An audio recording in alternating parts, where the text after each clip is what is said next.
现代台语版圣经耶利米书第24章。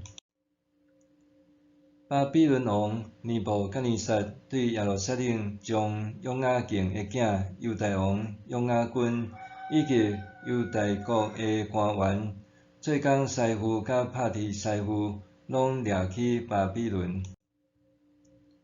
这个代志以后，上主互我看见伫上主圣殿头前有2人无花果，一人真水，亲像初熟的无花果；一人真歹，歹甲未食得的无花果。上主问我：耶利米，你有看见甚物？我应讲：我有看见无花果，好的真好，歹的真歹，歹甲未食得。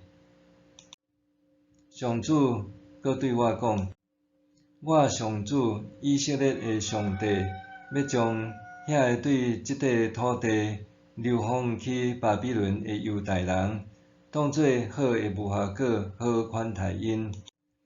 我要看顾因，祝福因，带因转来即块土地。我要甲因重建，袂甲因拆毁；我要甲因栽种，袂甲因废出。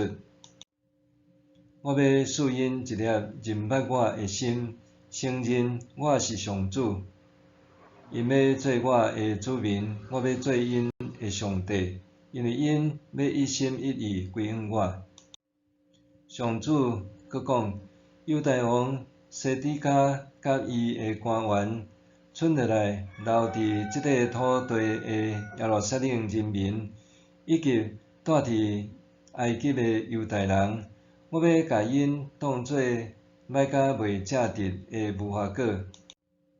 我要互因拄着大灾难，互天下万国的人看了拢惊吓，讨厌因。我要互因伫流放去的逐所在，互人侮辱、讥笑、戏弄，阁受咒诅。我要用战乱、饥荒甲瘟疫除灭因，互因对我想使因甲因列祖的即块土地消失。